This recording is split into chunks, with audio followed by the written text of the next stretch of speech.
اللہ تعالیٰ علیہ وآلہ وسلم نے ایک بار فرمایا، اے عورتوں، جب تم بلال کو اذان و اقامت کہتے سنو تو جس طرح وہ کہتا ہے تم بھی کہو کہ اللہ تعالیٰ تمہارے لیے ہر کلمہ کے بدلے 1,00,000 نیکیاں لکھے گا، سبحان اللہ، اور 1,000 درجات بلند فرمائے گا، سبحان اللہ، اور 1,000 گناہ مٹائے گا۔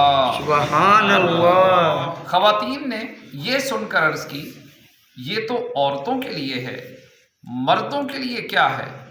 فرمایا، مردوں کے لیے دگنا ہے۔ سبحان اللہ۔ پیارے پیارے اسلامی بھائیوں، اللہ پاک کی رحمت پر قربان کہ اس نے ہمارے لیے نیکیاں کمانا، اپنے درجات بڑھوانا اور گناہ بخشوانا کس قدر آسان فرما دیا، مگر افسوس اتنی آسانیوں کے باوجود بھی ہم غفلت کا شکار رہتے ہیں۔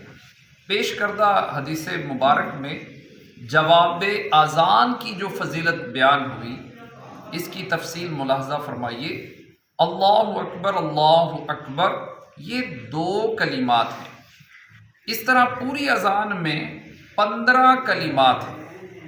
اگر کوئی اسلامی بہن ایک اذان کا جواب دے، یعنی مؤذن جو کہتا جائے اسلامی بہن بھی دہراتی جائے، تو اس کو 15,00,000 نیکیاں ملیں گی، 15,000 درجات بلند ہوں گے، اور 15,000 گناہ معاف ہوں گے۔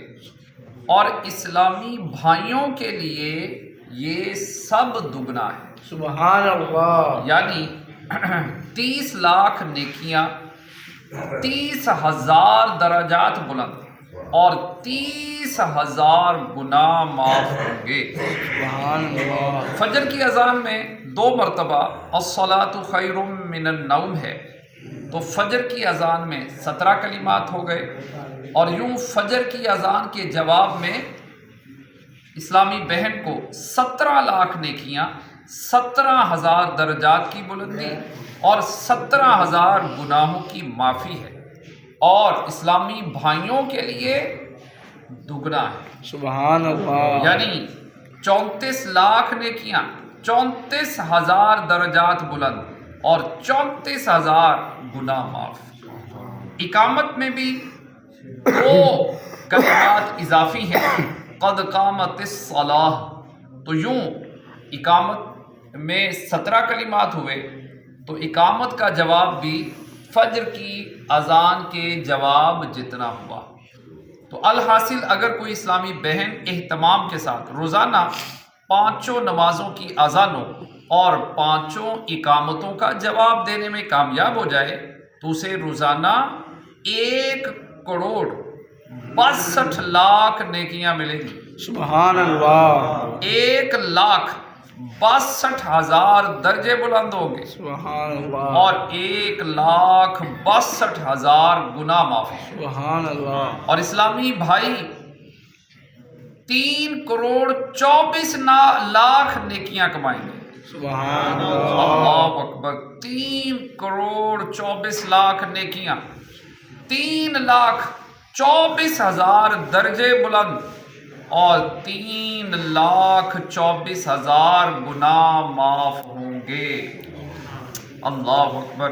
اب یہ آپ اندازہ کیجیے کہ اگر ہم 5 اذانیں ان کا جواب دیں، اہتمام کے ساتھ اذان ہوئی، ٹھہر جائیں، سارے کام بند کر دیں ہم، اور بالکل تسلی کے ساتھ اذان سنیں اور اس کا ساتھ ساتھ جواب دیں، اور اسی طرح ہم پھر مسجد میں اول وقت میں آ جائیں، اور مسجد میں آ کر ہم سنتیں ادا کر کے بیٹھ جائیں، اور اقامت بھی تسلی سے سنیں اور اس کا جواب دیں، تو پھر ہمیں یہ 3 کروڑ نیکیاں ہم اکٹھی کرنے میں، 3,24,00,000 نیکیاں ایک دن کی اکٹھی کرنے میں ہم کامیاب ہوں گے۔ کتنا بڑا ثواب، کتنا بڑا ثواب! اب محرومی ہے اس بندے کے لیے جو نماز پڑھتا ہی نہیں ہے. جو نماز ہی نہیں پڑھتا وہ اذان کہاں سنتا ہوگا؟ اور جو نماز ہی نہیں پڑھتا وہ اذان سے بھی گیا، وہ اقامت سے بھی گیا. اب اتنا بڑا اجر و ثواب اس سے محروم ہو گیا. اچھا ذرا دیکھیے، توجہ کیجیے گا، اذان اور اقامت کس کے لیے ہے؟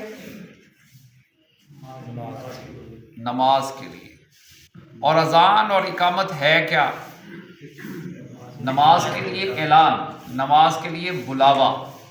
اب ذرا سوچئے، اگر بلاوے کا اتنا بڑا اجر ہے تو اس کام کا اجر کتنا بڑا ہوگا کہ جس کام کے لیے یہ بلاوا ہے، پھر اس کام کا اجر کتنا بڑا ہوگا. تو پیارے اسلامی بھائیوں، ہمیں چاہیے کہ ہم اذان اور اقامت اس کا ضرور جواب دیا کریں. کس کس کی نیت بنتی ہے؟ انشاءاللہ الکریم.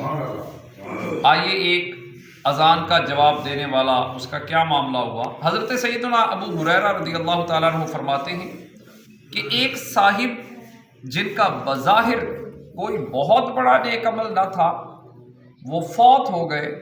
تو رسول اللہ عز و جل و صلی اللہ تعالیٰ علیہ وآلہ وسلم نے صحابہ کرام علیہم الرضوان کی موجودگی میں فرمایا، کیا تمہیں معلوم ہے کہ اللہ تعالیٰ نے اسے جنت میں داخل کر دیا ہے؟ سبحان اللہ. اس پر لوگ متعجب ہوئے، کیونکہ بظاہر ان کا کوئی بڑا عمل نہ تھا.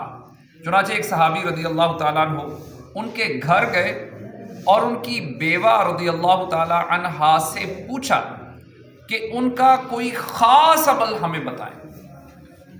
تو انہوں نے جواب دیا، اور تو کوئی خاص بڑا عمل مجھے معلوم نہیں، صرف اتنا جانتی ہوں کہ دن ہو یا رات جب بھی وہ اذان سنتے تو جواب ضرور دیتے تھے. سبحان اللہ. اللہ اکبر، اللہ اکبر. تو پیارے اسلامی بھائیوں، ہمیں بات سمجھ میں آئی کہ اگر اذان کا جواب دیا جائے تو جنت میں داخلہ مل سکتا ہے. تو انشاءاللہ الکریم ہم اذان کا جواب دیا کریں گے. بہت آسان ہے، جیسے جیسے مؤذن کہتا جائے ویسے ویسے ہم پیچھے کہتے جائیں. اور حی علی الصلاۃ اور حی علی الفلاح، ان 4 کلمات پر ہم نے یہ کہنا ہے لا حول ولا قوت الا باللہ. کیا کہنا ہے؟ لا حول ولا قوت الا باللہ. یہ تو سب کو پتہ ہے، ٹھیک ہے جی. تو ان 4 کلمات پر ہم نے یہ کہنا ہے. باقی جیسے جیسے اذان ہوتی جائے ویسے ویسے ہم نے پیچھے پڑھتے چلے جانا ہے.